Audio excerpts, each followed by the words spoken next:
Hey everyone, what is going on? Welcome back to the channel. My name is Brian. Today I wanted to go over a topic, or a question really, which is this a moment for rye to shine?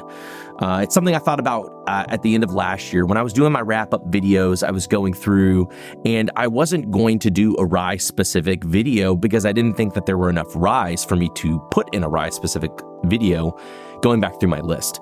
But once I started to actually consolidate and go through the different bottles, I found out that there were a lot of really good ryes that actually released last year. Normally when I do my list, I talk about how sometimes, specifically with the rare and allocated ones, the best bottle and the last bottle in the list, sometimes there's a wide range of things available, meaning there are maybe 5 or 6 bottles that are really, really great, and a couple other ones I usually end up putting on the list that aren't necessarily as great as others. That wasn't the case last year, but with the rye list, I had noticed there is actually a little bit tighter of a window from what I had at number 1 and what I had at number 10. There were just a lot of really good products, and here we are in March of 2024, and I've been trying a bunch of different samples of different products throughout, not necessarily new releases, but a lot of different samples, and realizing, is this a year for rye?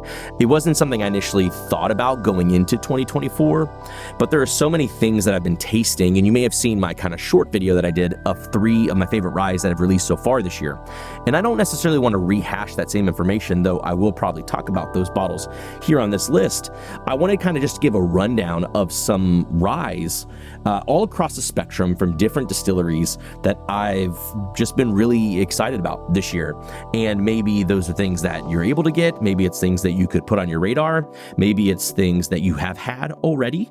And just kind of open up the conversation around rye. And if this is a year where we're going to see a lot of people gravitating towards ryes. While I have you here, if you don't mind, jump down below, give me a thumbs up, subscribe to the channel if you haven't, help me continue to grow the channel. I feel like I said this last couple of years, I don't try and aggressively grow the channel per se, so thanks for all of you all who tune in and are interested in the content. Hopefully you're interested in hearing about some ryes today.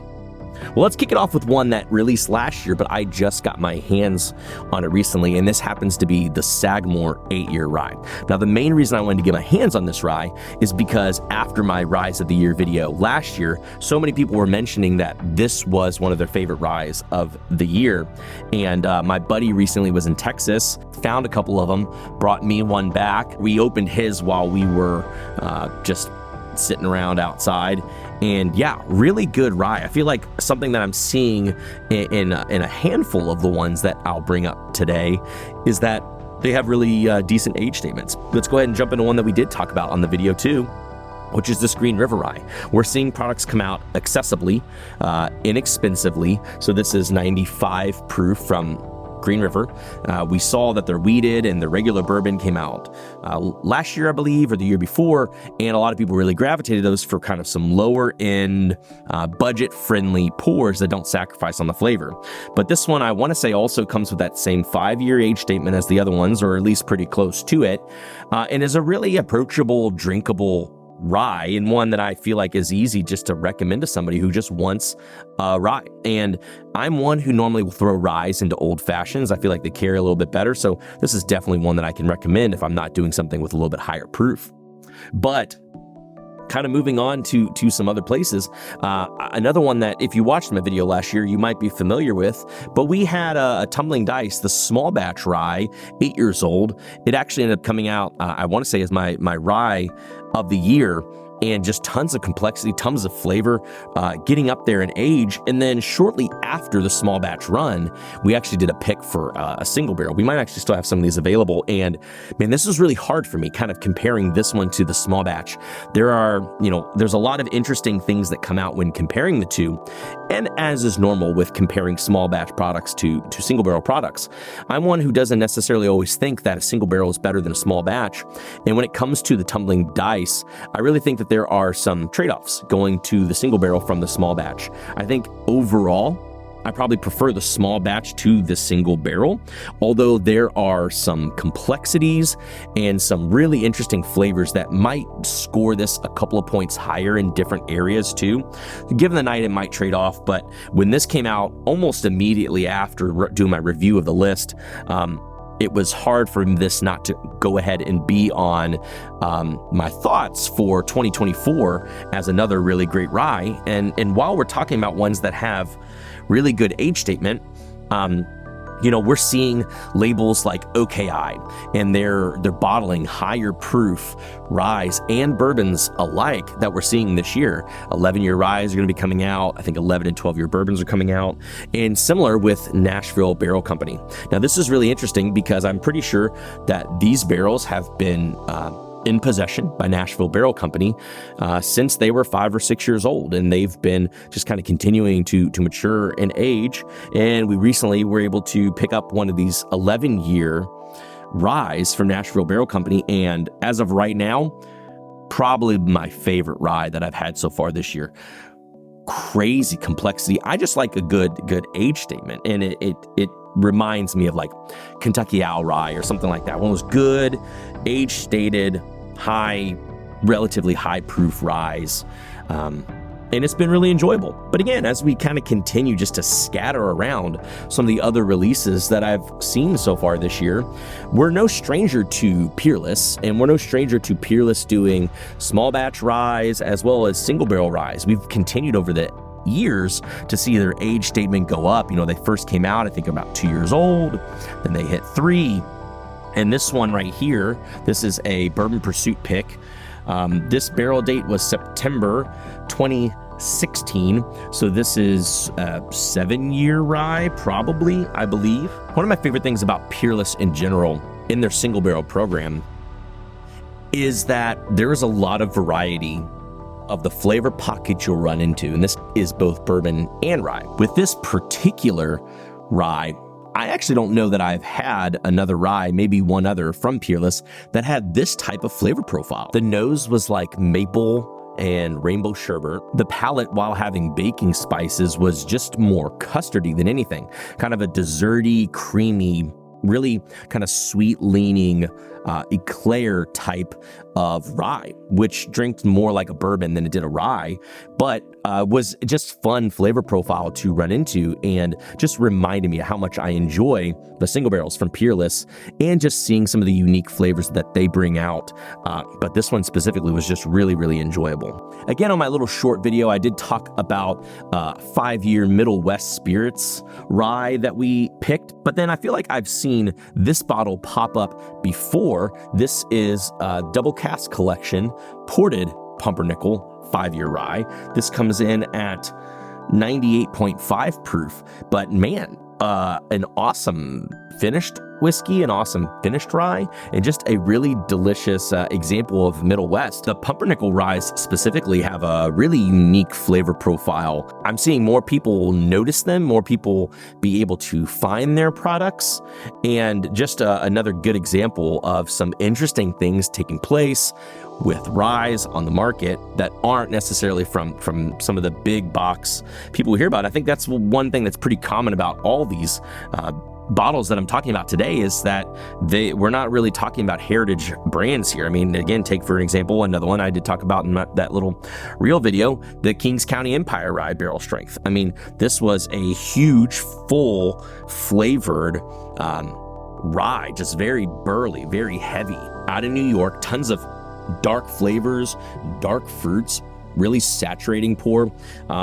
Really been enjoying the fact that I've been able to try some more Kings County stuff lately, because they just have a really unique flavor profile, I feel like, and a very rich and heavy profile. That's something I really gravitate towards. Going back to another finished, I guess you could say, is this Broken Barrel Heresy rye, 105 proof, and they're doing some interesting things with what they call their oak bills. So they're having like a marriage of various type of oak profiles to secondary finish, to finish, whatever you want to call it, some of their products. This one, it comes in at a nice proof point. But what I found interesting about this, I don't think this is that old of a rye necessarily, but this bottle reminds me of kind of early on in my whiskey journey. I would gravitate towards the High West double rye. Now, at that point in time, I want to say maybe it was a little bit of their juice and some kind of older MGP, so it definitely had a slightly different flavor profile. But there are things about this flavor profile that reminded me of that double rye, which was really inexpensive, kind of easy to go to, and easy to throw in a cocktail or sip, whatever.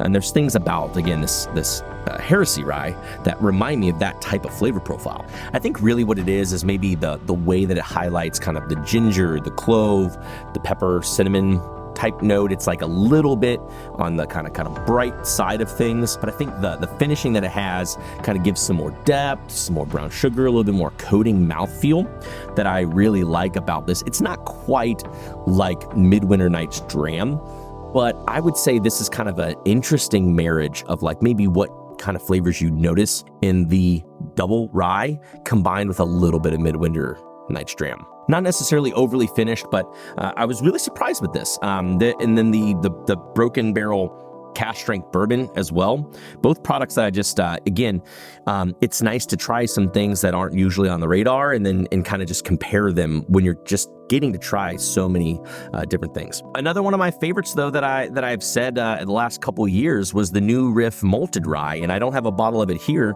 but I was able to try the 8-year malted rye that they came out with in the High Note series, and continuing just to be super good. And again, that product, the 6-year malted rye, is a regular go-to for me. I feel like a really accessible rye point. But another one I feel like I can't not mention is this Art of Alchemy. So this is a 5-year rye, 80% rye content, 12% corn, 8% malted barley. This is a Jim Rutledge rye. And again, really comfortable drinking rye. Doesn't drink all that much like a rye. Great mouthfeel on as well, kind of very buttery.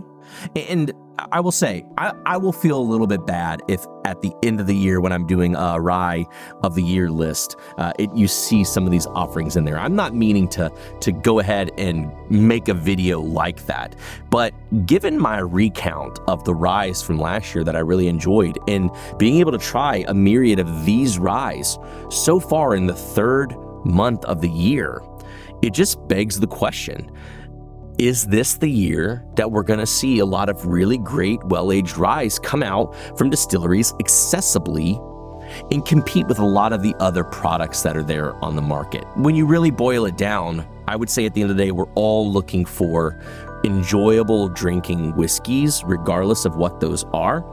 And I'm not saying that these specifically satisfy my urge or they have me stop wanting to drink other products.